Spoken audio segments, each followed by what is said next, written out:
Today on Think Smart with TMFG, Mike and I are going to be discussing spending lessons in retirement. Big question people ask. Am I going to spend more or am I going to spend less or what happens? And I guess we've been spending years dealing with retirement, people that are going in through retirement, so we've seen a lot of different scenarios. So this was from a recent chart in the Globe and Mail back on April the 2nd called Charting Retirement. And I thought we would talk about what some of the study had found and then what's been our own experience to that as well. So the premise of the chart was that inflation does not impact people 65 and older as much as it does people 40 to 54.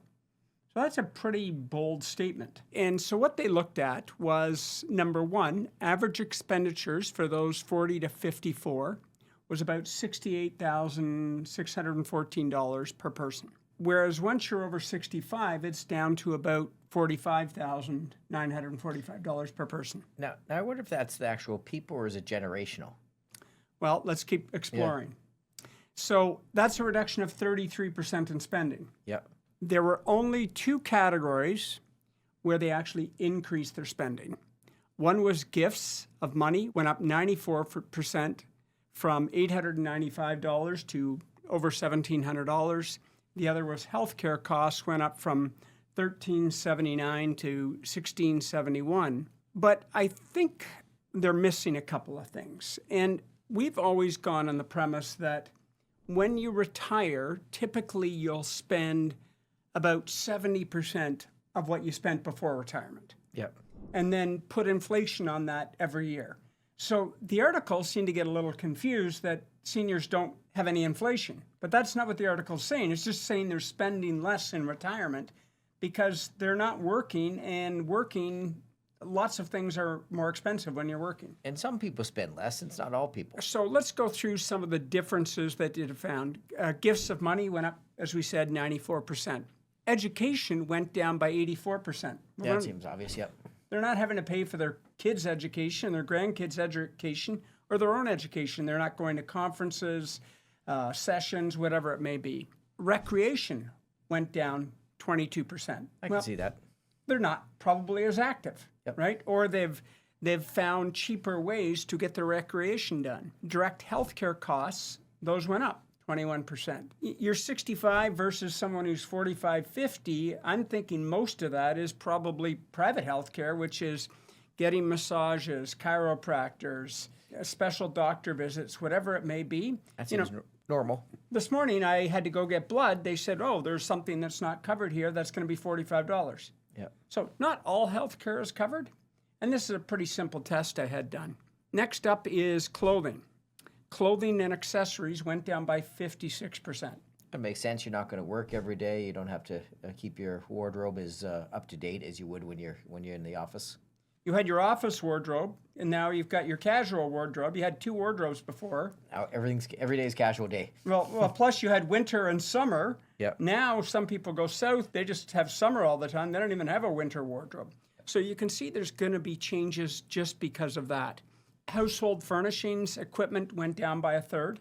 Yep. Often, maybe you're empty nesters. By that stage, if you had kids, they maybe have moved out. Hopefully, they've moved out by 65. Yeah. And that makes sense, too. You're not usually going to new places and making adjustments where you're buying all new furniture to keep up with things. So that makes sense. Insurance and pension contributions went down by 77%. That's a Captain Obvious. You're in retirement. You don't need to save anymore. You should be spending, right? So transportation. Why is that lower, Mike? You're not driving to work. That's the biggest thing. You probably shortened the amount of anything you need to do in terms of travel every day. Next up is income taxes. Why is income tax so much lower for seniors? We have two reasons. Number one is because they're not working. And number two is they can split income now, which makes a big difference for most people's income tax rates. Whereas pre-retirement, you can't split income nearly as well as you can after tax. I mean, I know our senior clients are going to hate to say this, but seniors in Canada pay very, very little income tax relative to those who are working. Yep. And we see that just on our clients' tax returns. Next up is shelter. down by 32%. Why is that lower? That one I'm unsure of, to be quite honest. I don't know why that would happen as much. I can't see how that would change with retirement, but the numbers are the numbers. What do you see happening there? I guess probably the biggest thing, have they downsized? By 65, have they moved to a smaller place? Have they rented a condo? Have they sold their bigger house, moved to a smaller house? Yeah. Moved outside of the city a little bit if they're in one of the big metropolitan cities. So there's lots of possibilities. Life, But this is the data, right? Yep. Next up is food expenditure.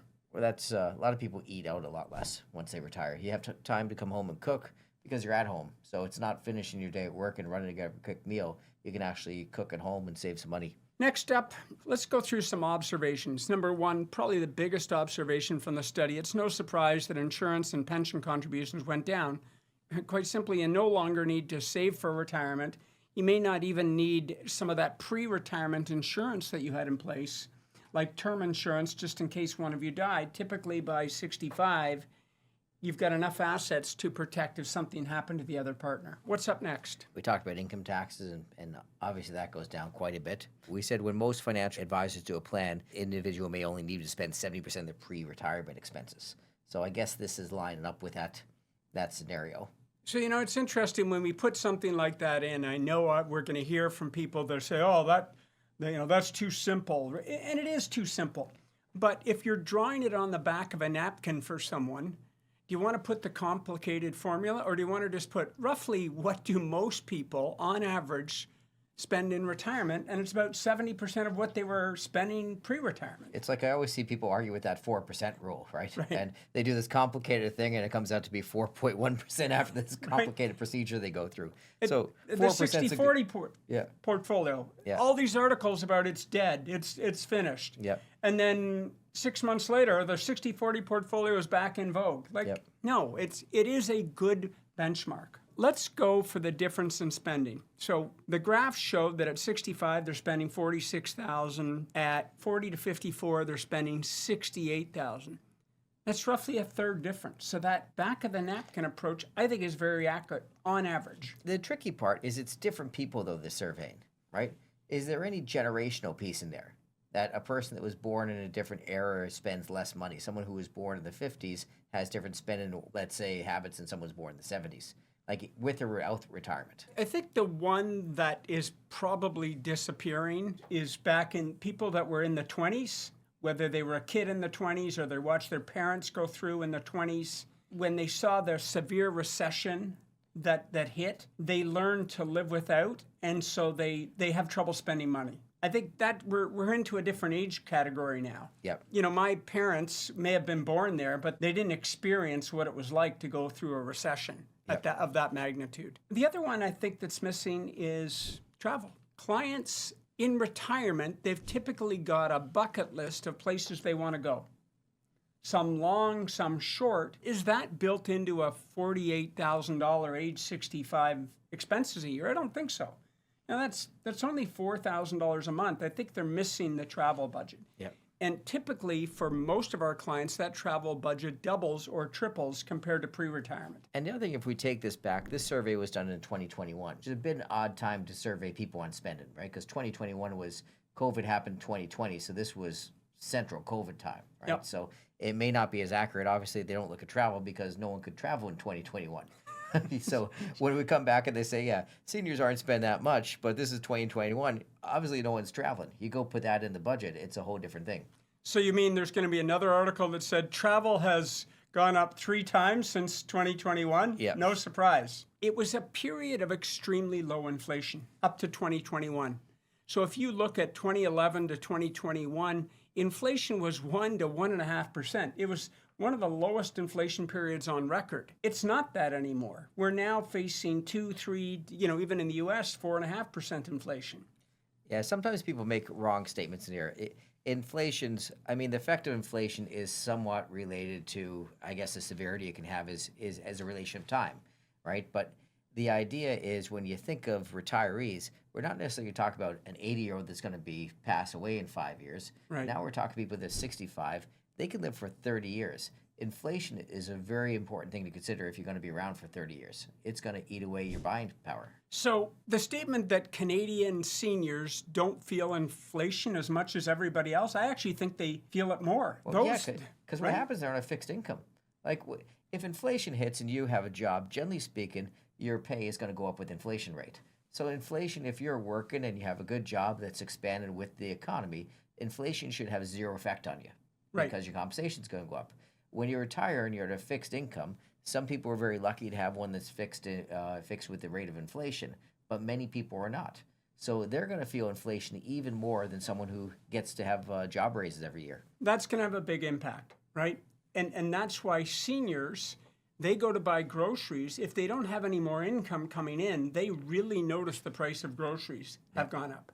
And everything they go to do, they go to a restaurant and the price of the entree has gone up 50%. That's a huge impact for a senior. There was a name for it as people begin to go, they still spend the same on food, but they go from eating steaks to hamburgers. You know, it just changes. You're still eating, you're still going to be okay, but what you can actually, the enjoyment you can get out of it is going to change. Well, you can see that. The stock market goes down in value and suddenly Walmart's stock goes up because everyone's now shopping at Walmart and stop going to Loblaws or whatever else. The basket of goods changes along the way. Completely changes. So proper planning, I'm completely fine with using this 70% formula, you know, whether it's 67% or 70% even, good enough.